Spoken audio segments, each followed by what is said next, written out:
Ay, ba't ka umiiyak, tay? Ha, ano nararamdaman mo? Masakit daw yung ulo niya. Ba't ka umiiyak, tay? Nagugutom na siya. Nagugutom daw siya. Nagugutom ka? Wala naman mo. Nalulungkot ako, lalo hindi ko na kaya silang buhayin. Kaya nga ako naghahanap ng talagang kukuha sa kanila. Kasi sabi ko nga talaga, aampun ko na sila gawa ng wala na talaga akong choice eh. Naisip yun na yung na yung mga bata.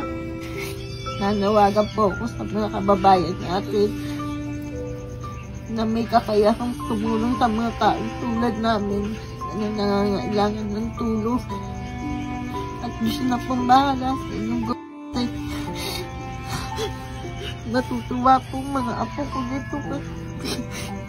May pambitin ako ng pagkain.